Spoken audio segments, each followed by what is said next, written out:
All right, my friends, 1999. We had The Matrix, Fight Club, and American Beauty ruling the box office. Eminem was the real Slim Shady, and everybody was scared shitless of Y2K. I just took Prince's advice, and I partied like it's 1999. And then there was this. Pretty good. The Serotta. Let's get on topic.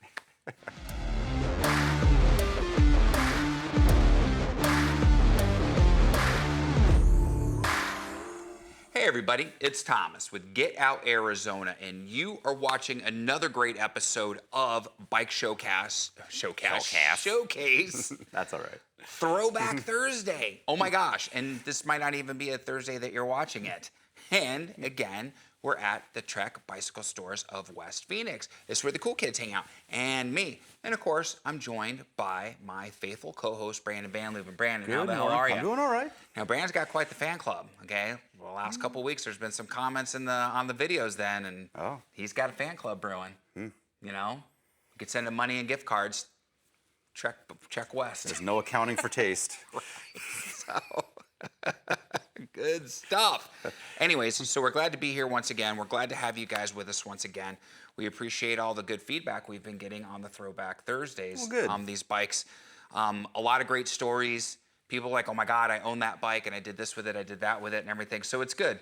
It's kind of fun to take that trip down amnesia lane every once in a while. So, but this one has a little mystique to it, as anybody would know with Serotta bikes. Now, we've guesstimated the release date on this was 1999, and that's based on the component set that it has on, about the time frame for that. It's, you know, I'm not the world's best researcher, but it's hard to find information. A little bit. And when I do find information, there's a lot of contradicting information, so I don't know quite what to believe. Yeah. But from what I could tell... Fake news. The Classique TI, yes, was produced between 95 and 99. Okay. But Chorus 10-speed didn't come out till 2000. So I'm gonna interpolate and kind of go in between there. Did you just say interpolate? Yeah, and go and I made that up. And just say that this is like around circa 99. Okay, circa 99. I can't be super positive. So what that translates to, what it interpolates to, is we're just gonna make shit up about this bike that sounds cool. But if you actually have any direct knowledge or information or anything like that, please, reply down in the comments, because that'd be great. This is a gorgeous bike. Yeah. And Brandon's like, oh my God, I got one of the coolest bikes. And I know we've been doing a ton of these lately, but this is cool stuff. I promise you. This is the fun stuff here. Yeah. Next week I'm gonna be in Vegas for NAB, so you guys are gonna see a bunch of stuff for that. And then when we get back, Brandon and I already talked, we're gonna pre-produce and everything like that. And we're gonna get some Mechanic Mondays on there, the short ones. We're gonna get some toolbox topics. We're gonna revamp the, those sound like a lot of work. Do it your damn self and everything like that. Yeah, Brandon likes these because they're quick and easy. So as far as that goes. All right, so enough jibber jabber, guys. We're gonna get started. I'm gonna grab the camera. Brandon's gonna count us in. Okay. All right, Brandon, count us in. And a 1 and a 2. All righty, let's start from front to back. Oh, look at this. Serotta Classique TI. Classique, if you will. Classique if you're nasty. Miss Janet. Just a beautiful... Miss Jackson. Just a beautiful... This is what I consider like a time capsule bike. I don't even know if it was even ridden at all. It is, as we get close-ups, as we go along, we'll see how pristine all the parts are. Again, it doesn't look like it's even been ridden. The only thing that gives me a hint that it was ridden is that it has these Bontrager tires on there, these all-weather 3s. And I can't imagine putting those on unless the bike just sat and the old tires just got crumbly and had a flat spot on them. I would have put some nicer tires on this bike, but that's okay. They're new tires, they're freshies. Shim. Gosh darn him. They're all right. But let's start with the front of this bike and then we'll move ourselves backwards. It's a full Campagnolo Chorus 10-speed group on there. It is in beautiful, beautiful condition. If you look at these guys, the nice thing about Campagnolo, you can still do this with mechanical. The buttons, I always forget that they're... He's trying not to touch it because it's balancing buttons up precariously. Here. So whenever I get on them, I'm like, oh, why aren't these things working? And I forget there's a button here. Yeah. The cool thing about these guys are, if you run the whole shift, run the whole sweep of that lever, you will go through the entire range in the back. Yeah. Same thing with this button. If you run the whole sweep, it'll drop you all the way from 25 down to 12.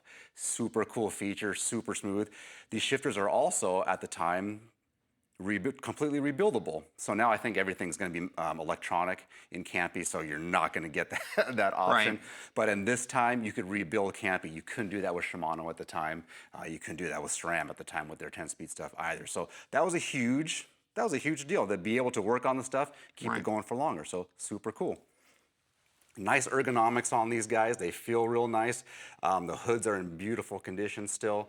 If you go to the cockpit, ITM with the salsa. So the big thing about Serotta is all their bikes are mostly custom made.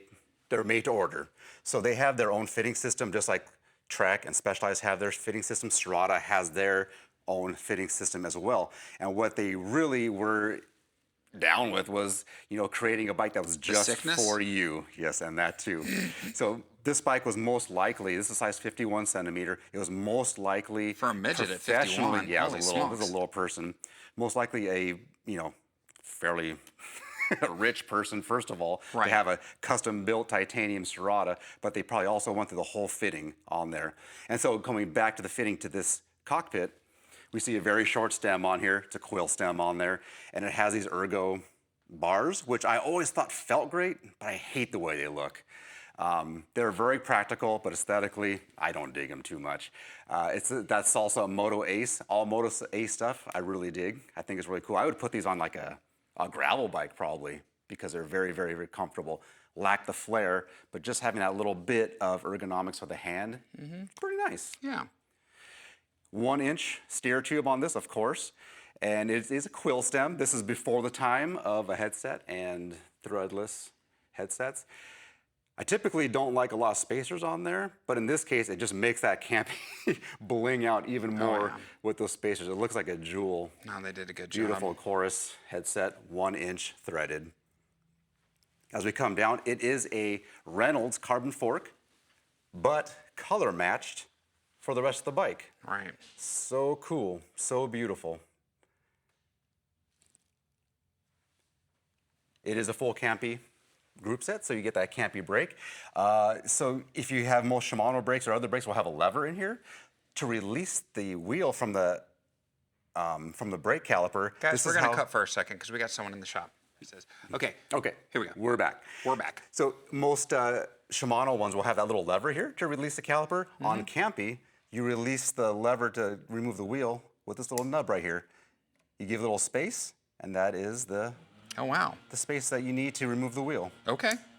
So that's that. Kind of interesting, kind of a nice little quirk. That's cool definitely different. About Campy, yeah. Man, just the attention to detail on these is just absolutely gorgeous. Yep, absolutely. And the engraved portions on the headset are beautiful. As you go down with this one, Thomas, there's a Chorus hub on there, and I believe this is probably a custom-made wheel as well. It's a beautiful wheel. Anybody that was riding in the 90s, we all love Mavic Open Pros, probably our favorite wheel. Is it Mavic or Mavic? I say Mavic. Mavic? But you can say whatever you want, I'll get it. Potato. 32-hole rim on there. I always thought the Mavics were just cost-effective, beautiful, strong, light, everything that you would want in a wheel at this time period. Actually, my business partner Brian had a set of gold anodized Mavic Open Pros that were on his Cannondale CAD. Okay. I'm sure he kicks himself in the ass almost every day for getting rid of those wheels because they were very, very special, very, very cool. Yeah, no longer have them. I want to point out something here really quick too. On these brake pads, that's actually metal. Right, those are the carriers. Yeah. So in this instance, you would just replace the pad by pushing them back, releasing there's either a pin or a screw, and you push those out of there and replace just the rubber part into the carrier. Yeah, and that was that. That's what you got when you bought Campy. I mean, it was elegant. It was Italian made, and so yeah, very cool. Yeah, for sure. Let's look at this frame and this gorgeous, gorgeous paint job. Yeah. It is titanium. It is S2 Ti titanium. For the nerds out there, that doesn't mean a lot to me, to be honest with you. But just if someone's wondering about the actual titanium that they use, that is it. So Serotta is hand-built from 1972 on to, I think, about 2010 or so in Serotta Springs, New York. And that's where they come from. And they pride themselves, again, on fit, custom builds, and then also the workmanship. If you look at the welds on here, they're super tight, gorgeous. super clean welds on there. Just amazing workmanship. Very impressive. They don't build them like this anymore, that's for sure. While you're looking at that crankset, it is a standard crankset, 5339, and pristine once again. Oh yeah. Can't be Chorus. Can't be Chorus. Super cool. As we come to the back, this was probably part of the custom build, Thomson Elite seat post. I love Thomson stuff, especially their seat posts, their stems. Beautiful. Again, they're nice to look at, high quality, very durable, light. Just they have everything I love in bike components. Thomson, it's good stuff. This is something you don't see anymore, and that is, well, first of all, that saddle looks horrible as far as the shape is concerned, but nobody really does the stitching anymore. So this is probably what came with the bike. Surface. In 99 it was Kevlar, cool, in 26 it was gay. Kevlar hips on there. I dig that stuff. I think it's really cool. Some of the bikes that we have up on the top shelf will have these stitched saddles, and I think it's a nice touch. Let's see. Brandon wears white shoes too, guys. So as we go back to the rear end of the bike, the drivetrain, there is that. I keep saying the word pristine. Chorus 10-speed drivetrain. The cassette. How about immaculate? Okay, that works good too. I'll get out of your light there. Same wheel set. Chorus hub. Mavic Open Pro, 32-hole. Yep. And if you can, Thomas, please dial in on those dropouts. I would think that at first that perhaps they were for racks or for fenders, but the closer we look, and maybe again someone has some good input, it doesn't look like they're threaded, and they look too small to be eyelets for any kind of rack or fender. Yeah. So I think they were just doing that aesthetically, and it works because it is. Well, and this is a really good example of the welds, though, man. Those are just absolutely gorgeous. Yeah, that's handcrafted. Sometimes that's some of my favorite stuff, is just looking back at those dropouts and seeing the attention to detail that they put into it. Absolutely. And then the Campy Chorus, quick releases. Oh, it's such a elegant shape. No? Sexy, super sexy if you want to talk about a skewer. Sweet. Yeah, man. I Anything hope people else, enjoy Brandon? that. Yeah, that's about it. All right, count us out. Count us out. Count me out. All right, everybody. That is the Serotta Classique TI. We're guessing manufactured in 1999. Okay. Brandon gave you that time range, 95 to 99. Out of all the bikes that we have showcased for Throwback, I'm telling you guys, this is probably my favorite one. It's absolutely gorgeous without being over the top. Yes. It's elegant. The craftsmanship on this is second to none. Master craftsmen built this, okay? It was never full assembly line production, attention to detail, using tier 1 parts all the way through. You just don't see them like this anymore. It's rare that you do. Now, gonna give you guys a little suspense. If you made it this far, God bless you, number one. But in the next few weeks, we're gonna do a couple showcases on new bikes. Oh yeah? I think so. Okay. You know what I'm talking about. He does. So, but again, this type of hand craftsmanship, it's just rare to see, you know, in this day and age. So my hat's off to the individuals, the men and women that were involved in producing this. God bless you, man. She's this a is beaut, just, Clark. Yeah, stands the test of time for sure. Brandon, anything else you want to add about this bike? I wish I had more details. You know, the history. Yeah. It's so odd that there's so much contradicting information when you look up the Serotta TI Classique. You can get a lot of information, but it's not consistent. Yeah. So for that reason, I'm being very vague about a lot of these things, and I apologize for that. Yeah. But I just hope it was fun to watch and just see the a time capsule again. It's this so was nice. definitely, it's been vacuum sealed and just recently opened up. Again, a bike this in this good of shape. Brandon was using the word pristine. I used the word immaculate. The guys out front, the landscapers, are earning their living, guys. I apologize, but we can't worry about them at the moment. So, okay. Again, made it this far, God bless you. Like, subscribe, bell notification icon, helps out the channel, helps out the video. We have links down below, okay? Trek Bicycle Stores of West Phoenix is the most important link. You follow that link, you're going to go to the website. You can reach out through the website.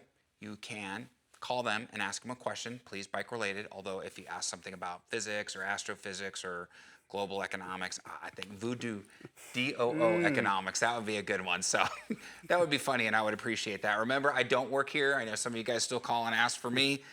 It's a myth, it's an urban legend. I'm not here. We have our social media, Instagram, Facebook, TikTok, the devil's work, okay? We need it though to get the word out for Get Out Arizona. We do group rides, we do group hikes, tons of fun, my friends. The only thing that's missing from that is you. We have an affiliate link. It's our Amazon affiliate link. If you make a qualifying purchase, we will receive a small commission. Helps out with park pass money, gas money, and coffee money. The other trifecta we love so much around here at Get Out Arizona. And with the way prices are, it really helps. Because gas ain't cheap. And my Tundra just drinks it down, okay? Oh, no. Like friggin' Hank the Tank friggin' just drinks it down. So there's that, but we appreciate that support too. Another way to help out. Got a lot of things coming on the horizon, guys. A whole lot of great announcements coming. Stay tuned for that. I told you guys, 2026 is gonna be our year, and I wasn't lying. So what do we say at this point? Be kind to yourself and others. Be amazing stewards on that trail. And we have to ask, what are you waiting for? Get Out Arizona. Gosh darn right. We will see you on that next Holyfield? Holyfield? Hey, man, my ear cauliflower, and it's missing. Mike. No, I'm joking, right. Brandon. We'll see you next week. Okay. Take care, everybody.